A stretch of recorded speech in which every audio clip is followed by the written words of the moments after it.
we went from the napkin waving to her saying, "Come up to the house, we'll have a drink." So I thought to myself, this has got to be the most beautiful girl in the world. I think it's a very good idea. So I went up there, and she made a martini, and she came out in something, it was a step down. And I almost broke my neck. She came out in a transparent something or other. And this is in-house now. This is not going to... Oh, sure. And she said, "Why don't you have another martini, Bobby?" I said, "Okay." And she said, "By the way, she said, I know the most wonderful Swiss couple. They're such fun." I'm so dumb. I'm on my first. I was like, why don't we?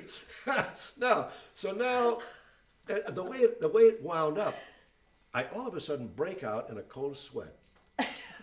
But I mean, literally, it had nothing to do with a martini or her wearing something transparent or going to bed with her. It had nothing to do with that. It's just all of a sudden I said, "I don't feel right." She said, "Well, you poor dear," and I had about 100 and God knows whatever.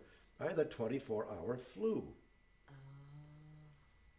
So I never did find out, and I went to bed, and I sweated through the sheets and everything. I woke up the next morning. I felt pretty good. A friend of mine called up and said, "Hey, let's go down to the bullfights." I said, he said, "Look, get your butt ready. We're going to go down to the bullfights. There's Kurokaro's fighting. I said, "Oh, all right, okay, fine." Now, I go to the bullfights, and we go to the Sombra, and I walk over somebody wearing a Cordobés. It looks up, and it's Ava Gardner. Wow. And she said, "My, we certainly got well in a hurry, didn't we?" Look down. Now, I was signed up after High and the Mighty to do The Sun Also Rises at 20th Penitentiary Fox. Right.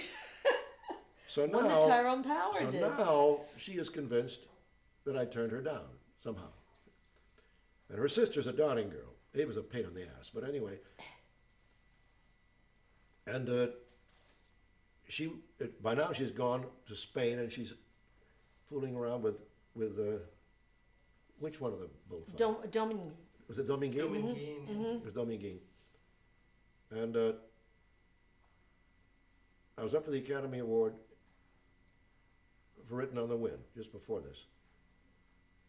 And her sister sent her a wire saying Bob Stack is up for the Academy Award.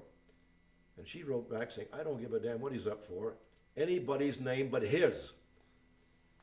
And I had a contract with Fox where as part of the contract, I was to play, she was to play Lady Ashley, wherever the hell, Brett or whatever her name was, Lady Brett something or other. And that was, so to get out of the contract, they had to, in recasting my part, they had to recast everybody, including the director. Otherwise, they were liable to suit and call it a different motion picture, which cost them a hell of a lot of money. And guess who got the blame? Amazing. And I wound up on suspension, and I'm the only actor to ever won the variety poll and lost the Academy Award.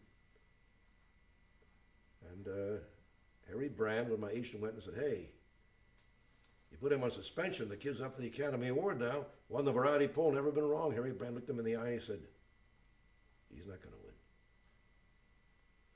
And they had their block votes, and they... So my memories of Ava Gardner are not, the most avuncular, shall we say.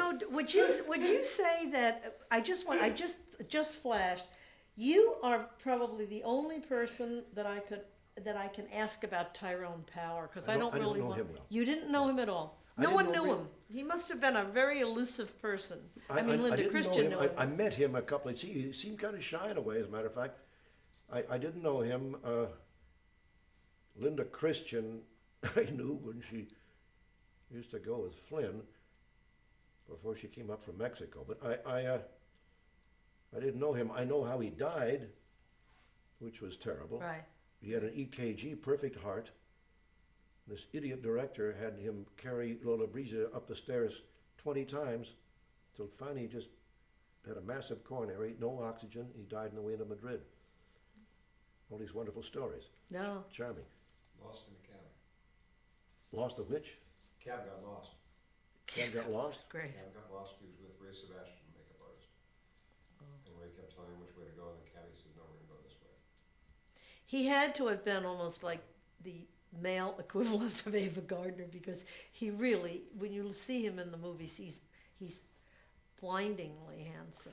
But Ava had a meanness about her.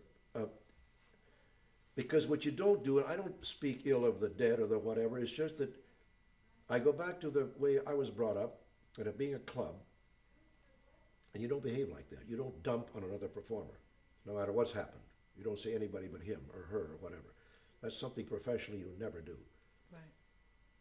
Well, you know, when we were doing the show on the Rat Pack, a couple of guys who were old, as Janet goes like Yeah, this, yeah. buddies of Frank's, said that that when she was with Sinatra, her nickname, because all these guys have nicknames for everybody, they called her the Man. Yeah. And then later on, when she would call constantly, they would say to Frank, the patient's on the phone. So she went from becoming from the man to the patient.